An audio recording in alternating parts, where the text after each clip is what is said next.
buktikan cintamu padaku. Kau membayarku dengan hidup. Ku bersyukur yang ada padaku semuanya milikmu. Ku persembahkan seluruh hidupku di mesbahmu. Kau telah buktikan, kau telah buktikan cintamu padaku. Kau membayarku dengan hidupmu. Ku bersyukur yang ada padaku semuanya milikmu. Semuanya milikmu. Ku persembahkan seluruh hidupku di mesbahmu. Hanya Kau yang mencari tempat jawaban. Hanya Kau tempatku berharap. Berjalan bersamamu ku takkan goyah, sebab tangan kasih-Mu tersedia bagiku. Selamanya Kau ku cinta. Kita pujikan dari awal Bapak Ibu Saudaraku. Kau telah buktikan cintamu padaku. Kau membayarku dengan hidupmu. Ku bersyukur yang ada padaku semuanya milikmu. Ku persembahkan seluruh hidupku di mesbahmu. Satu kali lagi katakan, Kau telah buktikan cintamu padaku. Kau membayarku dengan hidupmu. Ku bersyukur yang ada padaku semuanya milikmu. Ku persembahkan seluruh hidupku di mesbahmu. Hanya Kau yang mencari tempat jawaban. Hanya Kau tempatku berharap. Berjalan bersamamu ku takkan goyah, sebab tangan kasih-Mu tersedia bagiku. Selamanya Kau ku cinta. Hanya Kau yang menjadi tempat jawaban. Hanya Kau tempatku berharap. Berjalan bersamamu ku takkan goyah, sebab tangan kasih-Mu tersedia bagiku. Katakan selamanya Kau ku cinta. Sambil angkat tangan kita tinggi katakan, hanya Kau yang mencari tempat jawaban. Hanya Kau tempatku berharap. Berjalan bersamamu ku takkan goyah, sebab tangan kasih-Mu tersedia bagiku. Selamanya Kau ku cinta. Sebab tangan kasih-Mu, sebab tangan kasih-Mu tersedia bagiku. Selamanya Kau ku cinta. Satu kali lagi katakan, sebab tangan kasih-Mu tersedia bagiku. Selamanya Kau ku cinta.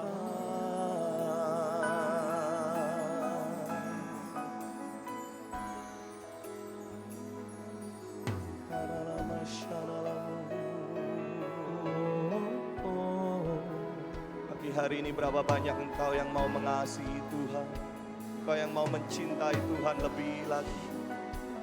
Mari mulai buka hatimu, angkat suaramu, dan sembahlah Dia Bapak Ibu Saudaraku.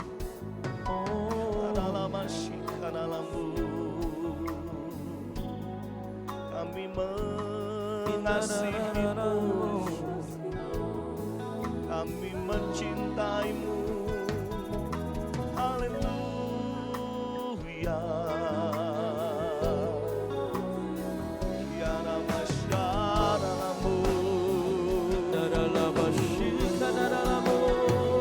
Selamanya Tuhan.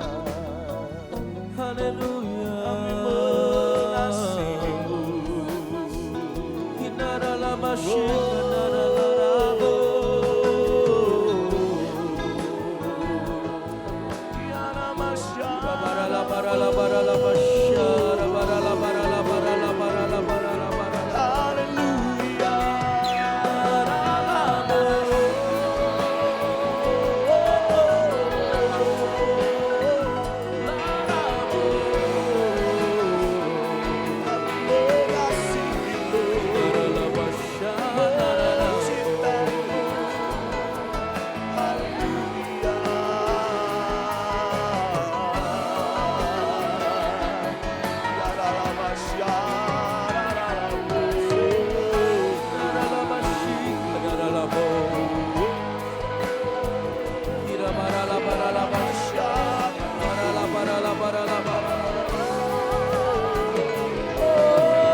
Pagi hari ini kalau kita mengatakan kepada Tuhan, aku mengasihi Engkau Yesus, aku mencintai Engkau Yesus, berarti kita juga sepakat kita harus percaya kepada Dia. Bapak Ibu Saudaraku, percayakanlah hidupmu sepenuhnya kepada Tuhan pagi hari ini. Jangan lagi engkau meragukan kasih-Nya, jangan lagi engkau meragukan pertolongan-Nya. Pagi hari ini Yesus ada buat setiap kita. Mari datang kepada Tuhan, percaya kepada Dia, percaya kepada janji-Nya. Gimana masyarakat?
Kami mengasihi Engkau Tuhan, kami mencintai Engkau Yesus.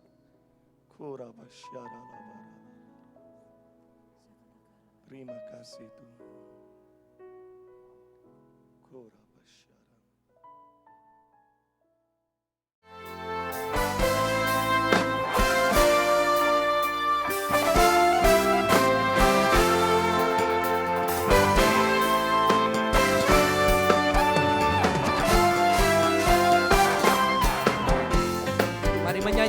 sukacita pagi hari ini. Nyanyi puji Tuhan, bangun bait kudusnya. Di tempat ini Yesus telah hadir, kemuliaan Tuhan dinyatakan. Oh sukacita, bangun bait kudusnya. Persembahkanlah seluruh hidupmu bagi kemuliaan-Nya. Semua katakan anugerah, anugerah-Mu bagiku. Kasih-Nya dicurahkan, Sambutlah Dia juru selamat. Bersoraklah, nyanyi puji Tuhan, bangun bait kudusnya. Di tempat ini Yesus telah hadir, kemuliaan Tuhan dinyatakan. Oh sukacita, bangun bait kudusnya. Persembahkanlah seluruh hidupmu bagi kemuliaan-Nya. Semua angkat tangan, katakan anugerahnya. Anugerah-Mu bagiku, kasih-Nya dicurahkan. Oh sambutlah Dia juru selamat. Bersoraklah, bersoraklah, nyanyi puji Tuhan, bangun bait kudusnya. Di tempat ini Yesus telah hadir, kemuliaan Tuhan dinyatakan. Oh sukacita, bangun bait kudusnya. Persembahkanlah seluruh hidupmu bagi kemuliaan-Nya. Persembahkanlah seluruh hidupmu bagi kemuliaan-Nya. Persembahkanlah seluruh hidupmu bagi kemuliaan-Nya. Oh, oh. Semua suruhkan bersama katakan. Jalan hidupku tak selalu tanpa kabut yang pekat, namun kasih-Mu nyata padaku. Pada waktu-Mu yang tepat, mungkin langit pun tak terlihat,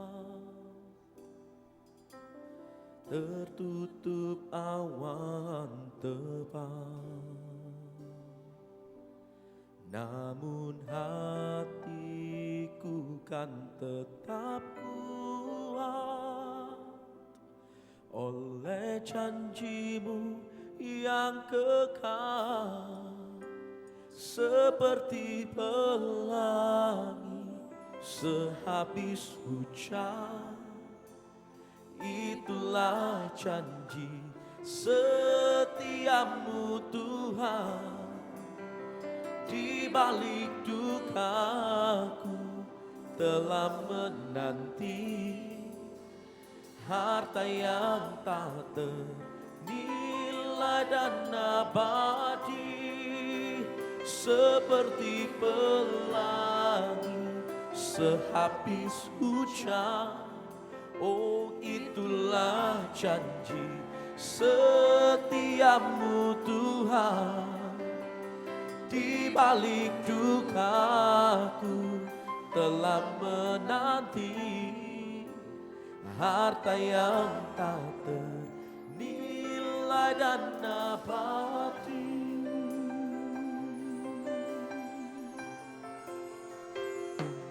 Jalan hidupku tak selalu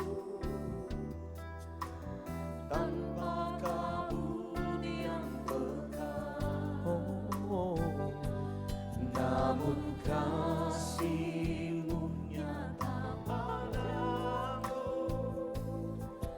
pada waktumu yang tepat. Dan mungkin langit pun tak terlihat,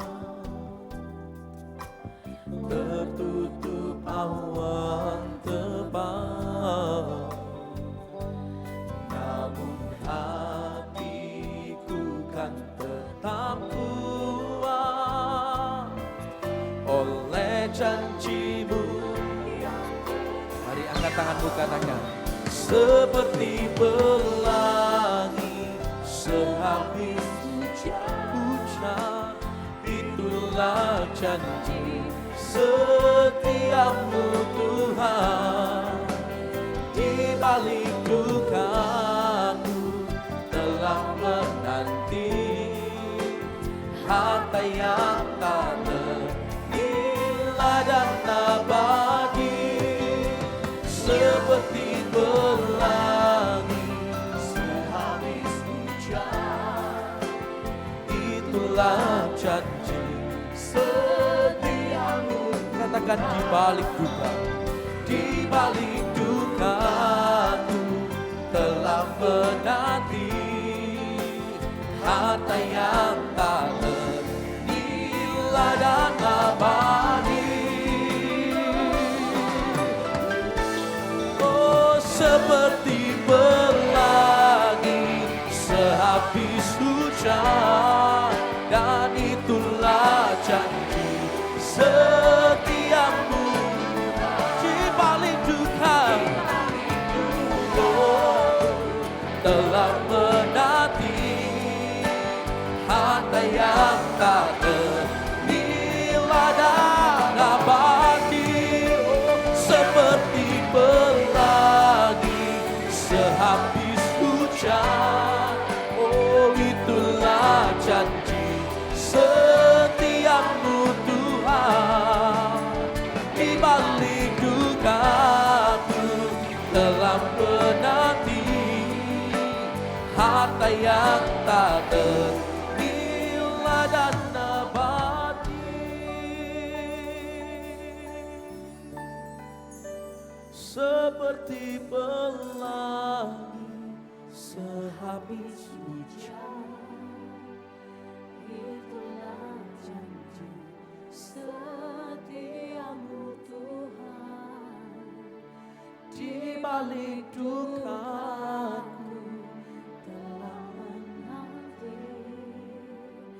harta yang tak nilai dan abadi. Berapa banyak kita percaya akan janji Tuhan? Saya undang kita bangkit berdiri bersama. Dia janjikan dia akan menyertai setiap kita. Kau yang percaya, angkat kedua tanganmu tinggi dan bersama katakan, seperti pelangi. Oh, itu janjimu buat kami. Itulah janji. Dengan iman katakan, di balik duka, di balik dukaku harta yang tak ternilai dan abadi. Di balik dukaku telah menanti harta yang tak ternilai. Oh, terima kemenangan kita pagi hari ini. Di balik dukaku telah menanti harta yang tak ternilai dan abadi.